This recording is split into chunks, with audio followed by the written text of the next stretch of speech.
Happy 4th of July, folks. It is Friday, July 4th, bright and early as we always go on Friday. I'm Jamie Steyer Johnson alongside Brittany Carper for the Her Hoop Stats podcast, coming at you after a jam-packed evening of basketball.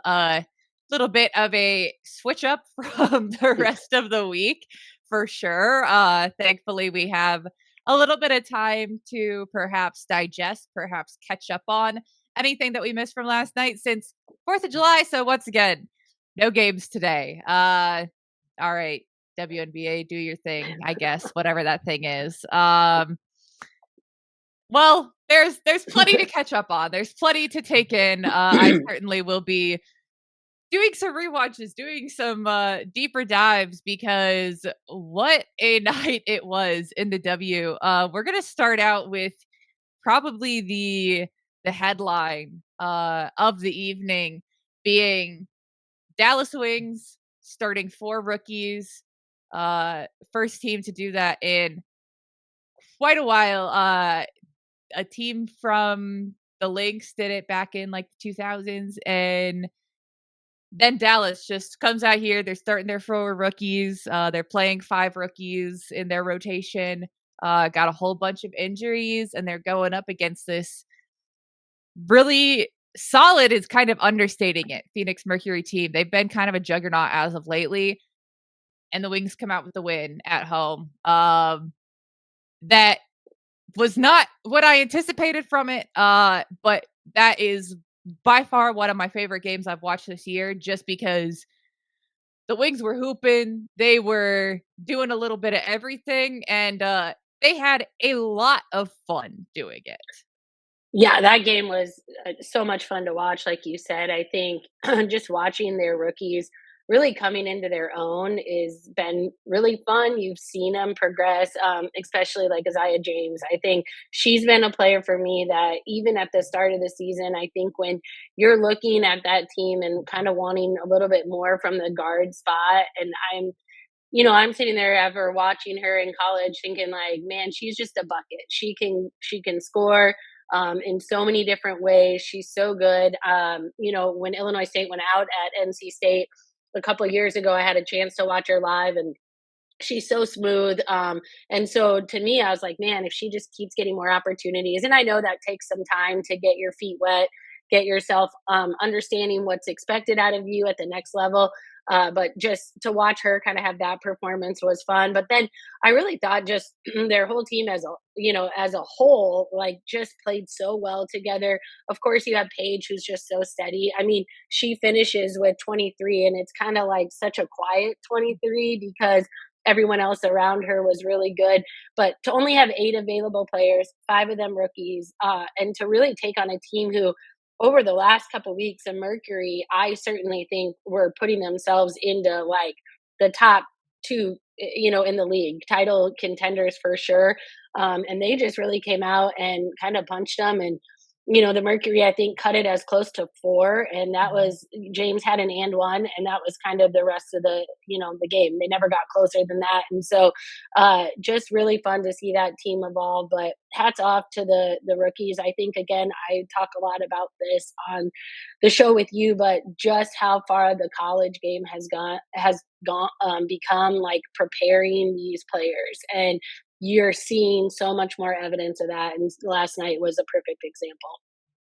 Yeah, it was really incredible. And I mean, you're talking about these players that are barely removed from the college game. I mean, it's not like they've been teammates for particularly long. You also have Leah Rue, who just got to Dallas not long ago. Tierra McCowan just returned from overseas. Louisa Geisler just returned from overseas. Like, this is not a team that has even had the entirety of the season to gel. And that's what we got from them. And that's because I think that the key being kind of that really young core of, especially last night, Isaiah James, JJ Quinterly, and Paige Beckers, they have had that time. Those 3 have been there since the draft, and they just kind of take whatever's thrown at them. I think that, as you said, Paige had kind of a quiet 23. She's 8 of 11 from the floor. Like, we see that tremendous level of efficiency that she's known for when she's able to really play her game. Isaiah James has 28 points on 10 to 20 shooting, so she's shooting 50%. Half of that being from 3, half of that being from 2. Again, that's tremendously efficient. And JJ Quinterly going 7 of 12. Like, with how undersized JJ is, sometimes she does have some shots that are kind of tough to get off. And she's a really great finisher. She's very crafty, especially when she gets to the rim. But there's times where she will have, a couple shots that just don't get there. And so for her to shoot over 50%, I think is really, really massive as well. And then you look at Leah Rue, who's, the fourth double digit scorer, and she hits one of her field goals. She gets to the free throw line 12 times. And for someone that is a career over 80% free throw shooter as a center, that's pretty good. So I just felt like they did everything they needed to win. Obviously, they got the win. And no one was one dimensional in any capacity. Like, Isaiah James also had 6 assists, JJ had 7, Paige had 5. So those three having the bulk of your assists as a team, had 16 turnovers. So a little bit maybe on the higher side, but considering you have 20 total assists, you're getting the ball up and down the floor. They really pushed pace. They really looked to score in transition and did so pretty frequently. And so that's kind of the trade-off that you'll take, especially with those younger players. I was pretty blown away. I felt like you just kind of kept waiting for the other shoe to drop and for Phoenix to just go on a big run and just put them away. And they went on some runs, but gosh, if Dallas did not withstand those extremely well, and a lot of that being because of the cushion they built up in the first half. They were outscored by 9 points in the second, but when your first quarter is 32-20, you could deal with Mhm. being outscored down the stretch. Yeah, and that was the great thing to see is just the poise they had when the Mercury was able to make a few pushes at them. But like I said, they had the answers. And I think when you touched on it, like Quinterly plays with such tremendous pace with the basketball, and so that helped them get some opportunities. Again, they were getting to the free throw line, but I thought they did a really nice job, honestly, a little bit defensively too, especially in that Mhm. first half. They were super disruptive, they were active, they were kind of flying around, making it challenging for Phoenix. And so for them, it took them a little bit longer, I think, to kind of find their footing. But again, just hats off to the Wings. It was a fun game to watch. I think you're seeing what they can become. I think another really good thing about especially those three guards is they're very unselfish. Like you touched on, 7, 6, and 5 assists. The ball moves. You're going to have a fair share of turnovers just when you are playing at a little bit higher pace and you are younger. But I think you're seeing the positives of them really moving the basketball and pushing the pace. So big step forward for the Wings. The interesting part of this matchup is that we're running it back on Monday. Dallas is going to Phoenix, and so especially for a team that I think is probably going to be looking for a little bit of revenge in Phoenix. I think one of the wildest parts of this whole game is that Phoenix got some really great performances themselves. I mean, Kalia Copper had by far the best game since she's come back. 33 points in just under 27 minutes of play. So they're still Mhm. not running her into the ground, but she was all over the place. 10 to 17 from the floor, 4 of 7 from 3. Very notable there, and got to the free throw line 13 times. So she really is kind of back to scoring more consistently. Satu Sabali didn't have as great of a shooting game from the floor, but again, 9 free throw attempts, so ends up with 20 points. I thought what was most impressive was the way that they held Alyssa Thomas in check. It was funny because on the Dallas broadcast, especially down the stretch, there was a couple times where they're talking about, they're like, you got to pick up Alyssa Thomas because there's several times in transition that she did get free, but Mhm. Dallas never gave up on the play, and so they would come and contest, and then even if, there was just a miss that usually AT would make, which there was a couple of those. Mhm. But they ended up getting the rebound. And so I felt like it was really impressive to keep Alyssa Thomas fairly in check. Again, when you're shorthanded, and it's not like there's anyone on Dallas that you look at and you're like, that's a perfect matchup for Alyssa Thomas because there's not many of those, No, period. not at all. And yet they were able to play like good enough team defense and just playing hard enough to make it difficult. Definitely, and I think too, like, Phoenix just didn't shoot it well from the Mhm. 3 either, and that was the big thing, I think, off their bench. It's like the first time where you saw maybe some holes in their armor if they're not producing off the bench like that, because again, Alyssa Thomas didn't have a great production point game, but she still had 10 assists. So it's, she was still distributing, but you still had good games from Sabally and Copper, and so it was kind of that period where, okay, if these players, Sammy Whitcomb isn't gonna, I think she's 1 of 7 from the 3-point line, that makes it tough for them because of the way they play and what they ask from for their bench is shooting threes. And so I think, but again, credit to the Dallas defense. I thought they really were flying around and making, contesting shots and making it difficult on that end. Yeah, I definitely a both ends kind of game. Obviously 89 points, decent amount, but when you're playing with the kind of pace that Dallas is playing with, that's kind of going to happen. So, Yep. really an excited game. I'm beyond interested to see how that pans out on Monday to be able to see a rematch so quickly. Also will be interesting to see if Dallas is coming at it with a similar lineup, or if they're Yep. able to get some more of their players back. Obviously something that would give them a little bit of a boost just to have some more of that depth, especially to play with that kind of pace. You need to have bodies. So Yeah, I'll be looking absolutely. forward to that on Monday.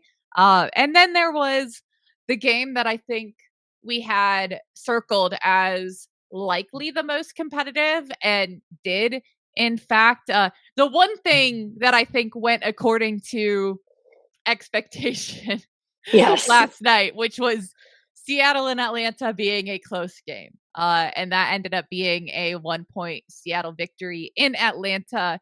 Two teams that have been kind of right on the fringe of like that top tier in the Hmm. league, where for most of this season it's been Minnesota and New York, and then Phoenix has absolutely played their way into that conversation. And then you've been kind of waiting to see who's going to separate themselves beyond that.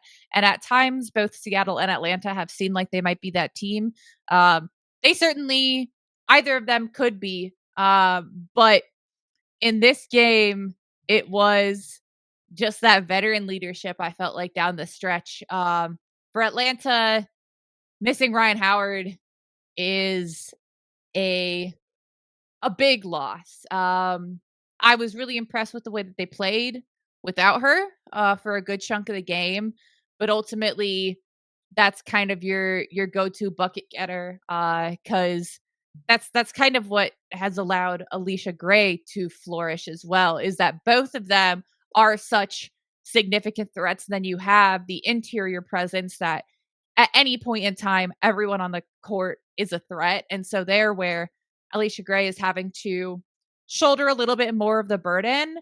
A lot more of the defensive focus was on her as well, which allowed Jordan Canada to go off. Huge, huge game for Jordan Canada, 25 points on 7 of 15 shooting. But ultimately, Seattle got it done. They knew who to go to down the stretch. Skylar Diggins with the ultimate game winning shot, and Neko Gumake doing the things that get taken for granted at this point in her career. 24 points on 9 of 14 shooting.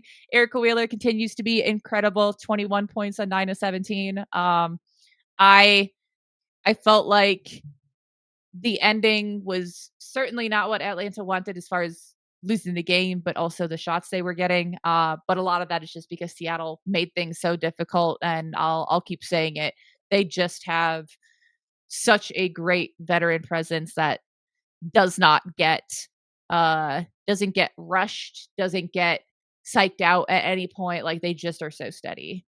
Yeah, and you saw that the last 2 minutes. I mean, they were down 4 a couple different times. got a quick bucket. They knew exactly what to do, got stops, went down. I thought the play of the game really was obviously, Skylar didn't have a great shooting night, but they're down four.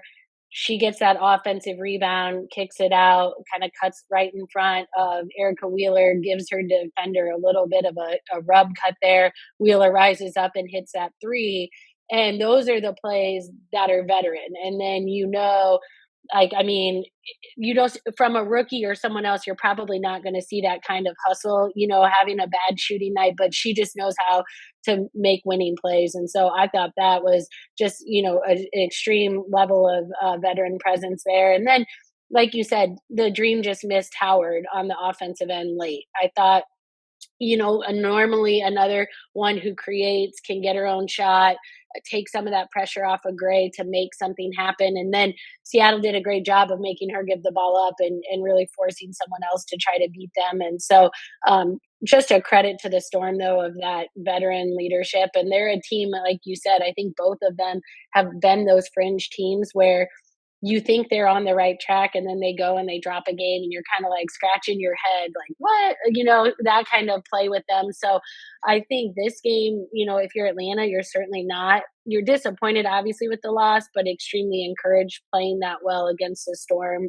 without Howard. And so if you're the Storm, again, you stayed with it. It was back and forth, so many ties, so many lead changes, and then just having the play, Skylar comes off that ball screen and makes that layup, 3 seconds left, and then get the stop to seal the win. So I think just a credit to the Storm's veterans and how well they played.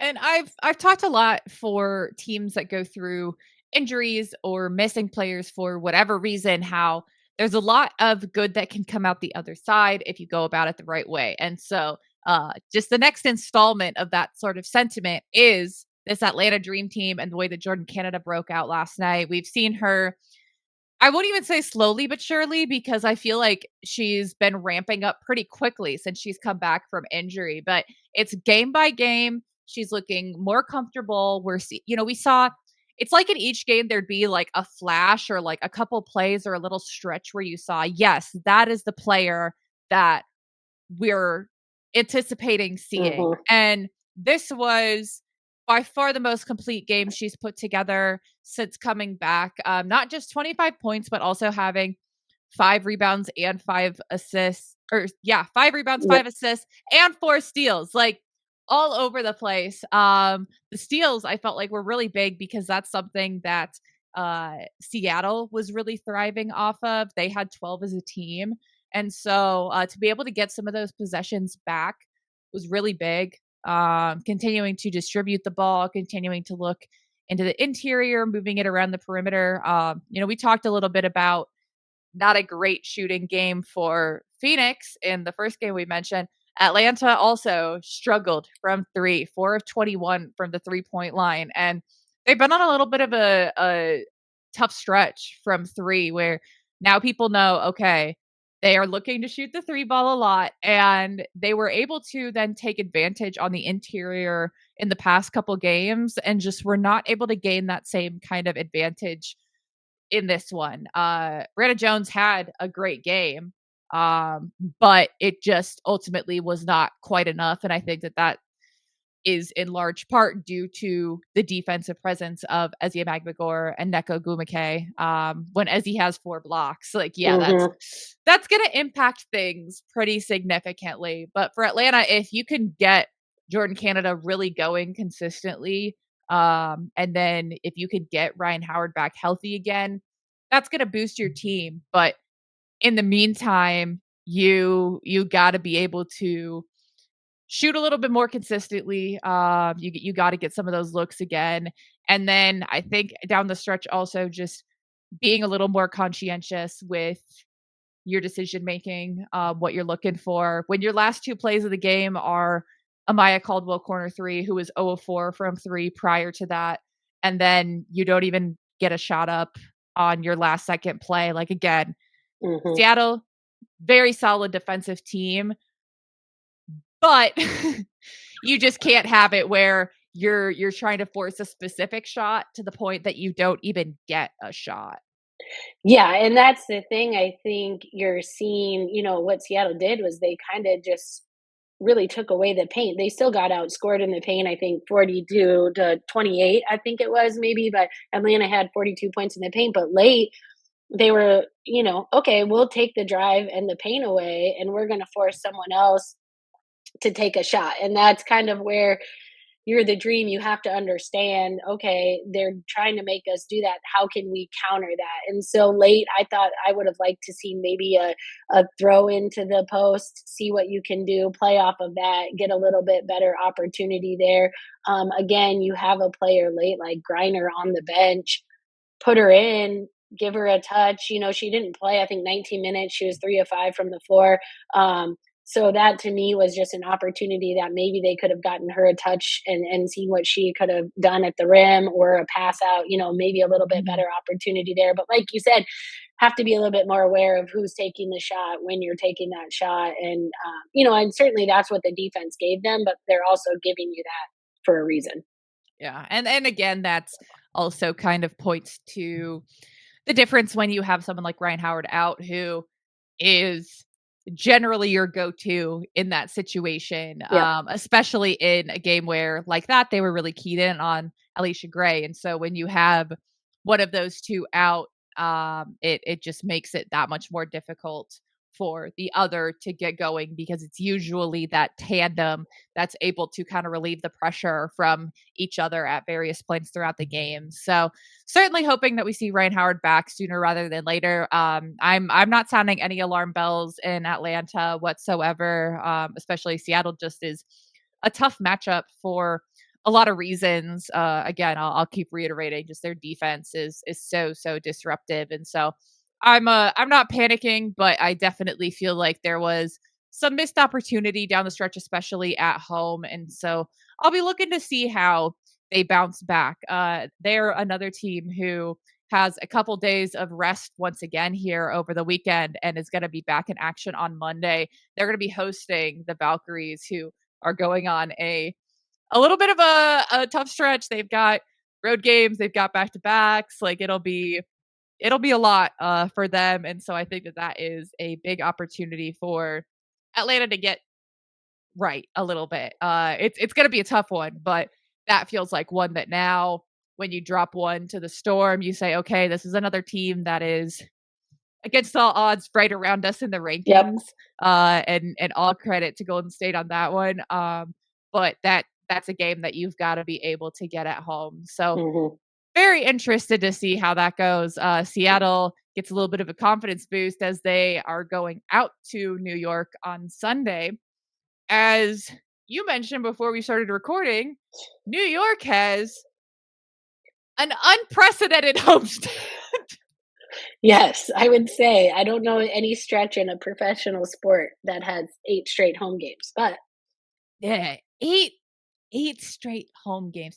And yeah, we talked about this before we started recording, that I still can't quite wrap my mind around it. But when you have been having significant struggles, John Cole Jones is still out, and then you get to go home for 8 games, the kind of boost that gives you is unreal, especially when you have the environment that they've got at home in the yep. Barclays Center. Like, my whole thing with the WNBA scheduling is that by not even attempting to make it evenly distributed, people are going to end up with massive advantages. Like, small advantages can cascade into really significant advantages, because in this situation, again, you get home court advantage at a point where you would be susceptible because of a really significant injury. And it's the same for teams that play each other 3 or 4 times in 16 days, like the Lynx and Sky. Like, if you hit a team at the exact right point of the season, Yep. that can completely turn the tide of what should be something that spans over the entirety of the season. And so I won't like stay on that soapbox for any longer, but like that is crazy to me. That is so fortunate for the Liberty. And that doesn't mean that they are impervious, that they aren't still susceptible, but to get that home court advantage to mitigate some of the impact of having Jonquel out is huge. And we saw that last night because the Sparks put on a really, really impressive fight. I was blown away, frankly, Mhm. by the effort, by how competitive this game ended up being. It took a 32-18 third quarter for the Liberty to put away the Sparks, and even then they still fought. But especially for a team that has had some turnover, has had some changes in the past week where Ray Burrell's back, Julie Alabon's back from overseas, just signed Julie Von Lowe. Like I wonder if Julie Alabon like came into the office like, hey, Yeah, pick Julie's up gonna my come stay with me. So like right. if you want. Yeah, the pictures of her standing outside with her luggage waiting to clear waivers was just incredible. I was like, man, you just talk about just the wave of emotion of a professional athlete and just waiting for that moment. But yeah, like you said, a great effort by the Sparks. I think you're kind of seeing them really come into their own in waves. I think they've had a team with so much change and transition. And so finally they're getting some pieces back. So I think these next couple of weeks will be really important to kind of see what they can do. But like you said, the Liberty being fortunate to be at home, I think getting Phoebus back is really big for them. She played 33 minutes, and it's not like she blew up the scoreboard, but she just impacts them so much on both the offensive and defensive ends and what they want to do. You saw Natasha Cloud have a really good game, which I think she had kind of been struggling. So good Mhm. for her to get back on track, because she's going to be, I think, really that pivotal piece for them going forward and making them the contenders that I think most people expect them to be when it comes down to it at the end.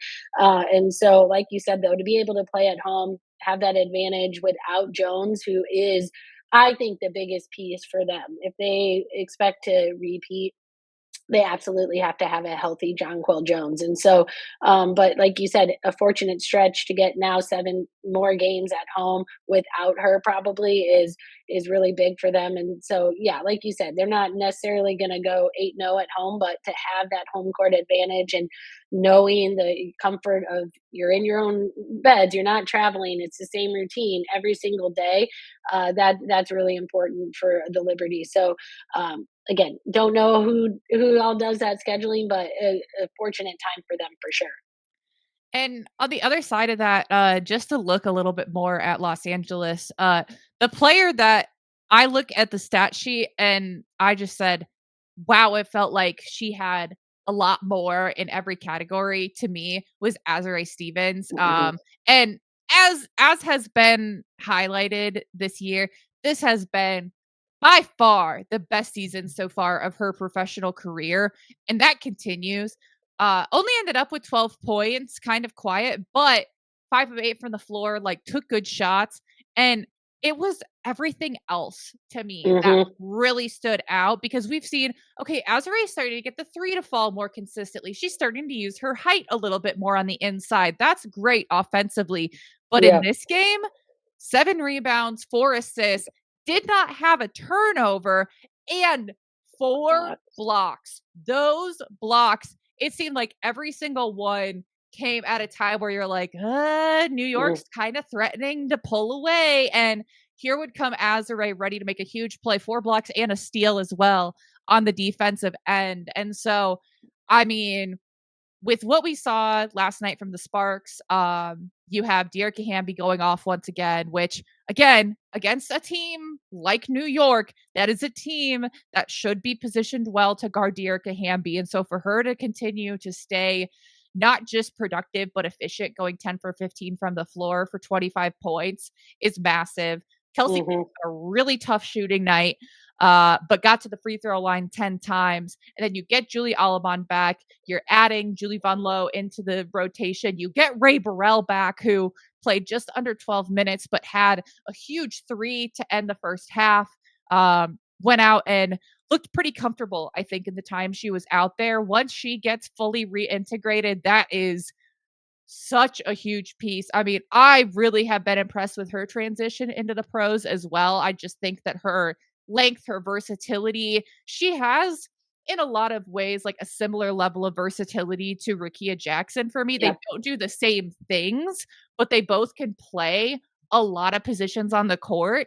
So when you could throw those two, you throw out Azare and her height plus what she can do, like you can give some people matchup problems. So I am very intrigued by Los Angeles and what they have going forward because yes, New York pulled this game out. They got it going down the stretch. Kennedy Burke was really really big coming in and going 4 for 6 from 3. Isabel Harrison had good minutes, had 7 points, really is starting to get her feet under her there. But my biggest takeaway from this game is that I will not be overlooking the Sparks. I am certainly very excited to see what can come together for them going forward. Definitely. I think if they're able to stay healthy and those players are getting themselves back into what they're trying to do, they're definitely, like you said, the size they present for a lot of different teams and the matchup problems is going to be really interesting to see kind of how they take advantage of that as the season goes on. Oh man. Well, we have gone deep into 3 of these matchups. Briefly mentioned, obviously there was 5 games last night. Fever Aces, yikes. Yeah, that was hard to watch. That's a tough one. Aces are going to Connecticut on Sunday. You got to figure some stuff out there. You have to get a win, and frankly, you have to get a big enough win that you can play your bench more again because as I've been saying, you do not have the option to not get contributions off your bench. Although I should be saying you do not have the option to not get any contributions outside of Asia Wilson because that's what we saw last night. That is Yeah. frankly absurd. To have one player outside of Asia make more than one field goal. Right. Well, you also can't have your highest paid player on the roster take 3 shots in Jewel Lloyd. I It's don't not gonna know, help I much. mean, they have to find a way to get her more touches, more shots, whatever that looks like. I think offensively they look so stagnant. There's just Mhm. not a lot of movement. I mean, you saw the pace at which the Fever played their possessions in the half court, and yes, Las Vegas wants to get out and they're good in transition, but the problem is they were really bad defensively. So when you're Yep. taking the ball out of the basket, you don't have those opportunities. And then in the half court, there just isn't a lot of movement. I thought Indiana was pretty physical with them, and so maybe took them out of kind of what they were trying to do. But it's just when the ball goes to Asia or they're trying to run some action, it's just I feel like it's just not quick enough to cause the indecision from the defense to create the advantages, and then that's what you're seeing is just a really poor offensive output, from everyone on that roster besides Asia Wilson. And it's just unrealistic to expect her to do any more than what she's done and what she's doing. And so I don't know. I think that entire team is looking for answers. And yeah, like you said, you're going to Connecticut, but that has to be a game that man, you've got to really win by a significant It's not margin. just a get a win.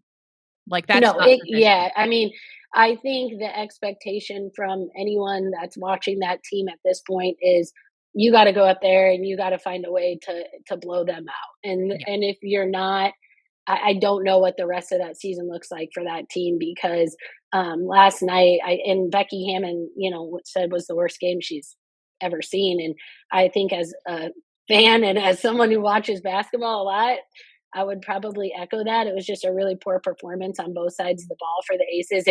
And the really, I think the tough thing is for that team, and we touched on it with the Storm, is there's a lot of veterans on that team. Yeah. So that has to be something that whatever that looks like for them going forward, there has to be a little bit more pride and intention on both sides of the ball for them to get right because you're not looking at a young team that's okay, they're figuring it They're out. developing, no. Yeah, they're not that team, and so I don't, we talked about it last time. They need more answers than questions, and Mhm. at this point, that's not really happening for the No. Aces. No, and on the other side of that, I think that for Indiana, getting Michaela Timpson playing significant minutes is huge with Damaris Dantas gone for AmeriCup, so getting 14.5 minutes from her, and solid minutes, I felt like, especially, defensively. She's someone that is going to be probably a bigger impact on the defensive end of the court than the offensive at this point, so I thought that was really big. Aaliyah Boston has raised her caliber of play. There was some kind of struggles here and there, especially with Caitlin out, just because their connection is so crucial to their offense. And so they've had to kind of retool some of the usage. But I mean, Aaliyah Boston has been on an MVP caliber stretch right now, going 9 of 13 last night for 20 points in just under 24 minutes of play.